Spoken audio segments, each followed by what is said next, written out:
আসসালামু আলাইকুম। জাতীয় নাগরিক পার্টি এনসিপি যা চাচ্ছে তাই তো হচ্ছে, তাই না? তারা যা দাবি করছে প্রকাশ্যে কিংবা অন্তরালে সবকিছুই সরকারের পক্ষ থেকে নানান আয়োজনের মাধ্যমে সবকিছু পূরণ করা হচ্ছে। কিন্তু এগুলো করতে করতে তাদের ঔদ্ধত্য যে কোথায় গিয়ে পৌঁছাচ্ছে সেটিও আমরা বেশ বুঝতে পারছি। গত সোমবার জাতীয় ঐক্য কমিশনের সঙ্গে প্রধান উপদেষ্টার উপস্থিতিতে বিভিন্ন রাজনৈতিক দলের যে আলোচনা পর্বটি হলো সংস্কার ইস্যুতে, সেখানে নিশ্চয়ই আপনারা জানেন, এর মধ্যে শুনেছেন যে বিএনপি নেতাদের সঙ্গে এনসিপির নেতাদের যে তুমুল তর্ক বিতর্ক এবং একেবারে একেবারে ভিত্তিহীন তর্ক, আক্রমণ করা, সেগুলো হচ্ছে। এবং কার মাধ্যমে, কিসের মাধ্যমে, কাদের মাধ্যমে এই প্রশ্রয়গুলো পাচ্ছে সেগুলো তো আমাদের কাছে স্পষ্ট। বিষয়টি হচ্ছে যে প্রধান উপদেষ্টা উপস্থিতিতে যে বৈঠকটি ছিল রাজনৈতিক দলগুলোর সঙ্গে, সেখানে বিএনপির স্থায়ী কমিটির সদস্য সালাউদ্দিন আহমেদ তিনি যখন বক্তব্য রাখছিলেন, তার বক্তব্যের একটা অংশে কথা ছিল এরকম যে বিএনপি নির্বাচন অনুষ্ঠিত করার বিষয়ে 31শে ডিসেম্বরের একদিন পরেও সময় দিতে রাজি নয়।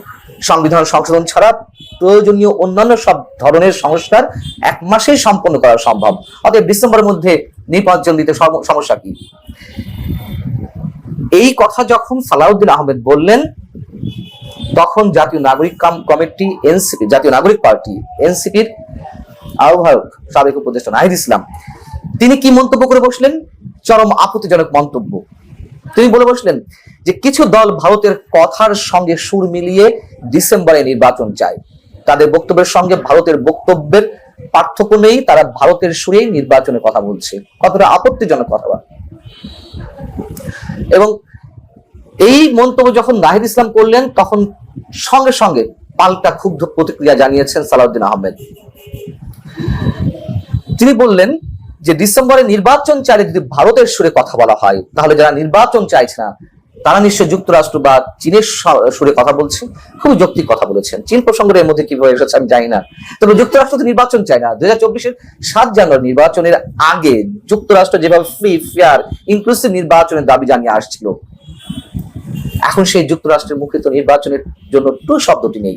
তারা তো নির্বাচন চায় না। এবং শুরু থেকেই আওয়ামী লীগ আমলের সময় যারা আমার ভিডিওগুলো নিয়মিত দেখেছেন, তখন যে কথাগুলো বলেছি এখনো সেই কথাগুলো বলতে চাই।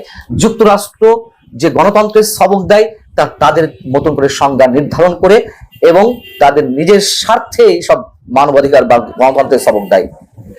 তখন দিয়েছিল, আমরা যুক্তরাষ্ট্রকে সাপোর্ট করেছিলাম এই কারণে যে তখন একটা নির্বাচন আসলে আমাদের দরকার ছিল। তার যে স্বার্থ থাক না কেন, তার কি স্বার্থ ছিল সেটিও এখন স্পষ্ট হচ্ছে।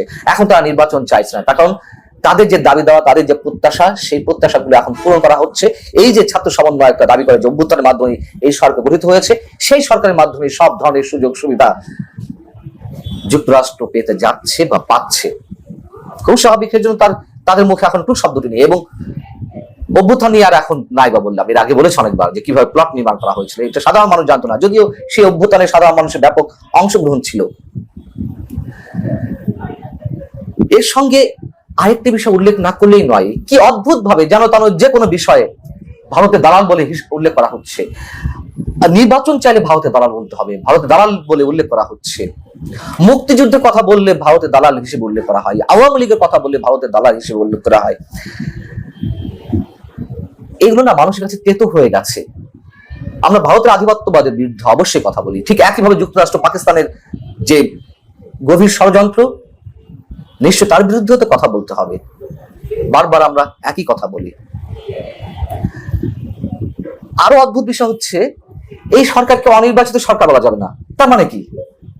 এই জাতীয় নাগরিক পার্টির আরেক নেতা, সম্ভবত সারোয়ার তুষার নামে একজন, সেদিন একটা টক শোতে বিএনপি একজন সিনিয়র নেতাকে তিনি ট্রেডের সুরে বলছেন এইভাবেই যে কেন অনির্বাচিত সরকার বলা হবে, অনির্বাচিত সরকার মানে তো অবৈধ সরকার।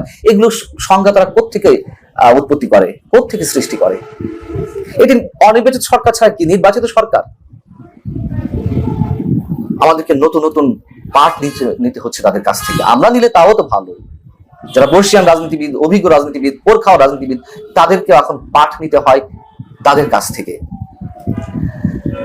এদিকে জামাত ইসলামী জানিয়ে দিয়েছে তারা প্রধান উপদেষ্টার ঘোষিত সময়সীমার মধ্যে নির্বাচন চাই, কোনো সমস্যা নেই, যদিও তারা বলছে না ডিসেম্বর থেকে জানুয়ারি ফেব্রুয়ারির মধ্যে হলে ভালো হয়, কিন্তু তারপরেও প্রধান উপদেষ্টা যা বলছেন তাতে কোনো আপত্তি নেই, আপত্তি তাদের নেই, তারাও সহজে নির্বাচন চায় না।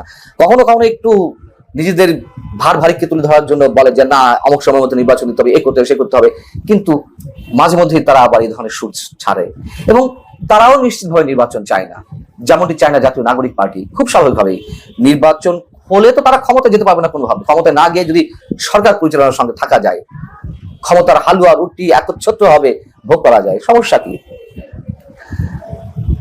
আরেকটি কথা এই পর্বে একটু মনে করিয়ে দিতে চাই বা উল্লেখ করতে চাই, যেদিন বিএনপির সঙ্গে এনসিপির বা সালাউদ্দিন আহমেদের সঙ্গে নাহিদ ইসলামের তুমুল তর্ক বিতর্ক বাঁধলো গত সোমবার, সেই বৈঠকের শুরুতে প্রধান উপদেষ্টা বেশ ভালো কিছু কথা বলেছেন, এগুলো শুনতে ভালো শোনাই, কিন্তু আমাদের জন্য এগুলো অপমানজনক, অবমাননাকর। প্রধান উপদেষ্টা বলছেন যে আমি সারাদিনে যত মিটিং করি সবচেয়ে বেশি আনন্দ পাই যখন আপনাদের সঙ্গে এরকম বসার সুযোগ পাই, আলাপ করার সুযোগ পাই, কারণ এখানেই সবাই মিলে বাংলাদেশের প্রকৃত ভবিষ্যৎ রচনা করা হচ্ছে। এটা আমাকে শিহরণ জাগায় এই কারণে যে এরকম একটা কাজে আমি জড়িত হতে পেরেছি, নিজেকে যুক্ত করতে পেরেছি আপনাদের কথা শোনার জন্য।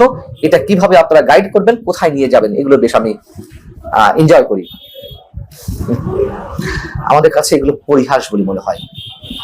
দেশকে কোথায় নিয়ে যাওয়া হচ্ছে, নির্বাচন না দেওয়ার যখন একটা গভীর ষড়যন্ত্রের মূল অনুঘটকের দায়িত্ব তিনি পালন করছেন, নানান ধরনের নাটকও পালন করছেন, সেই জায়গায় রাষ্ট্র বিনির্মাণের জন্য কথা বলতে রাজনৈতিক দলগুলোর সঙ্গে এটি তার ভালো লাগে, এই কথা আমাদেরকে বিশ্বাস করতে হবে। তবে যে অবস্থায় এনসিপি বা জাতীয় নাগরিক পার্টির নেতারা পৌঁছেছেন, আমরা তখন তর্ক যুদ্ধ দেখছি, নানান ধরনের আক্রমণ হামলার বিষয় তো আমরা দেখছি বিভিন্ন রাজনৈতিক দলের উপরে। এর পরবর্তীতে কোথায় যাবে এরা তা ভেবে আমরা শঙ্কিত। ভালো থাকুন সবাই।